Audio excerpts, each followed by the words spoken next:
We now welcome in the call the head coach of the James Madison Dukes, Matt Brady. Good morning, Coach Brady. Good morning, guys.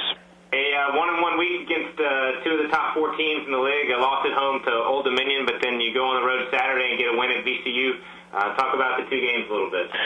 Well, in the first game, Old Dominion on Thursday night, the game was really close all the way through to the end of the half. We had a very unfortunate turnover at the end of the half where Kent Bazemore made a good steal and an unbelievable shot to finish the half to give them a 4-point lead. Whether that had any impact in the second half or not, I'm not sure. They came out and played great in the beginning of the second half. We actually didn't play poorly.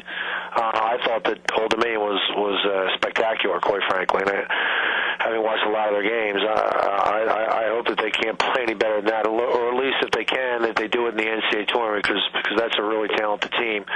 And then on Saturday, obviously at VCU for homecoming for their seniors, I thought the game was actually very much, in a lot of ways, similar to the game that we played here, that we lost in a 2-minute game. The game at VCU on Saturday, we won in a 2-minute game. So I think two pretty even teams, and we were able to, in this particular case, come out on top with some good plays from all of our guys on our team. How big of a confidence boost is it for you guys to get a win over a top 4 team on the road after so many near misses this season? Well, you know what? I'm certain that it'll have some benefit for us. Although I would say to you, my team doesn't lack for confidence, and even though we hadn't been able to break through against the top 4, we've been in a lot of really close games. I mean, the Thursday night game against Old Dominion home was the only game that wasn't really close. So, but we only have the one senior in Denzel Bowles that starts, and he's a senior in name only. And for the most part, we other than Julius Wells, all these guys didn't play for JMU last year. So we hope that has some benefit and it has some springboard for us for the tournament, and that we're getting better and that we're learning here that we've got to be able to put 40 minutes together. And in fact, we certainly did against VCU play hard for 40 minutes. It wasn't a game where I think that both teams played great. But I think we also played fairly hard against Old Dominion. We were just outclassed in that game. I thought that Old Dominion played great.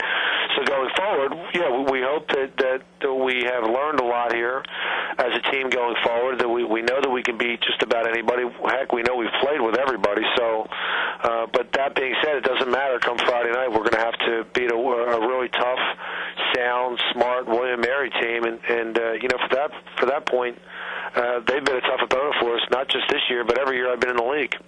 A couple questions for you, Q. The first from Tim Perrell at the Richmond Times-Dispatch. Good morning, Tim. Good morning. Good morning, Matt. How are you? Good morning, Tim. Doing great.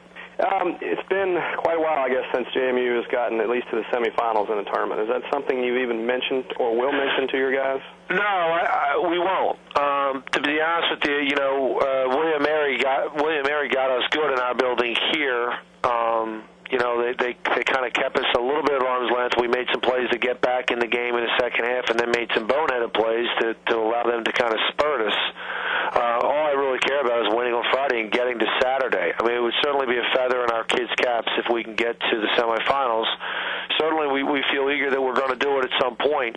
But you know what? The fact of the matter is, if you look at William & Mary's games, they've been in every game. Other than Old Dominion and George Mason, they've been in every single game here. So, it reminds me of my team last year, where we had the exact same conference record as William & Mary does this year, my team last year, and we felt like we were in every game, same as they are. So, it's the third year in a row we'll play William & Mary in the CAA tournament. We're going to have to figure out a way to beat them, and we'll take care of Saturday if we can get to it. Thank you. Matt, I want to talk to you a little bit about the play of Devon Moore in the second half at VCU. He really took that game over, and I think that's 6 straight games for him now in double figures. Is he now just starting to get back to where you the injury? Yeah, you know what? There are certainly signs of him. I still don't think we're going to see, the Devon Moore that we certainly have grown to know, until probably next season. But there are points in games where he can make the plays that he made his whole freshman year. And there was a point in the second half where he certainly tried to do it. He certainly has the will to do it. I'm not sure that he's 100% back, but he's certainly a kid that when he's playing like that he gives us a better chance to win, no doubt about it. A little bit about Denzel Bowles being one of your only team that's playing and last week in that ODU game, 1,000. You got to 1,000 points and 5 rebounds in less than 2 seasons. How remarkable is that performance to be able to do that in a year and a half? Well, yeah, and he has done a remarkable job, and he's been consistent offensively. One of the things that we worry about him with is he's going to bring the energy defensively, and this year he's better than last year. He still needs to do a better job at the defensive end. I think the whole league kind of appreciates what he can do, and how much he can carry our team. So we're hopeful that he has, a great weekend coming up, but he certainly had a terrific run at JMU, and he's helped us build our program. Talk about maybe some of the keys for you guys to make a run in this tournament. What do you need to do well?